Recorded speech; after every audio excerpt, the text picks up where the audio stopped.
ଶ୍ରୀମନ୍ଦିର ପ୍ରଶାସନ କିଭଳି ଭାବରେ ଯିଏ ବିଶୃଙ୍ଖଳା କରେ ତାପରେ କିଭଳି ଭାବରେ ଆକ୍ସନ ନିଆଯାଇପାରେ ଏବଂ ଗତକାଲି ଘଟଣାରୁ ସ୍ପଷ୍ଟ ବାରି ହୋଇପଡ଼ିଛି ଏବଂ ଯେତେବେଳେ ରତ୍ନଭଣ୍ଡା ଗଣତି ମଣତି କାର୍ଯ୍ୟ ଜାରି ରହିଥିଲା ସେହି ସମୟରେ ଦୁଇ ସେବାୟତ ଯେଭଳି ହାତାହାତି ହୋଇଥିଲେ ଯାହାକୁ ନେଇକି ଶ୍ରୀମନ୍ଦିର ପ୍ରଶାସନ ପକ୍ଷରୁ ମଧ୍ୟ ସେମାନଙ୍କ ଉପରେ ଦୃଢ଼ କାର୍ଯ୍ୟାନୁଷ୍ଠାନ ନିଆଯାଇଛି ଏବଂ ସେବାରୁ ସେମାନଙ୍କୁ ନିବୃତ୍ତ କରାଯାଇଛି। ସିଧାସଳଖ ଭାବେ ସୁରକ୍ଷା ପ୍ରଶାସକ ଅଛନ୍ତି କାହିଁକିନା ଯେହେତୁ ସୁରକ୍ଷା ଉପରେ ଗୋଟେ ଆସିଲା ସୁରକ୍ଷା ପ୍ରଶାସକ ମଧ୍ୟ ଗୁରୁତ୍ୱପୂର୍ଣ୍ଣ ଭୂମିକା ଥିଲା ଏବଂ ସିଧାସଳଖ ଆମେ ଆଲୋଚନା କରିବା। ସାର୍ ଗତକାଲି ଘଟଣା ଘଟିଲା ଯାହାକୁ ନେଇ ଶ୍ରୀମନ୍ଦିର ପ୍ରଶାସନ କ'ଣ ଆକ୍ସନ ନେଇଛି से काली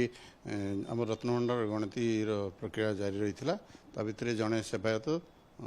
जी कि मेकअप सेवायत अच्छा सी अन्न जड़े फैमिली मेंबर्स रिलेटेड हे सहित माने जो प्रकार व्यवहार कले सेटा ग्रहणीय है प्रशासन द्वारा कहीं कौन से अशोभनीय आचरण मंदिर भितर से केवल एक्सेप्टेबल नुह तेणु सेटा जेहेतु बिहेवियर ठीक नाला से जेहेतु निज निज भीतर डिस्प्यूट विषय को लेकिन थिला हेले भी से जगार एपरी आचरण तो शोभनीय नुह तेणु से परिप्रेक्षी में आमर प्रशासन तरफ श्रीमंदिर प्रशासन तरफ निलंबन से बर्तमान सेवा पूजा से निलंबित केते दिन तार कौन सठिक अच्छे नहीं सी तो जन निलंबित कराई अच्छी जो मेकअप सेवक जड़े निलंबित कराई तार ड्यूरेशन से जहाँ हम बर्तमान कि निलंबन कर दि जाए से सेवा पूजा निवृत्त रही निलंबित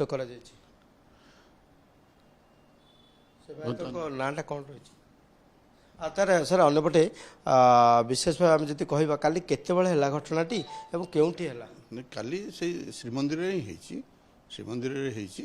तेणु सेटा जिते राति से जिन जो चलूला गणति सेपटे चलूला कि श्रीमंदिर भितर भितर डिस्प्यूट हो निश्चित आम सुरक्षा प्रशासक प्रतिक्रिया नौले तार भितर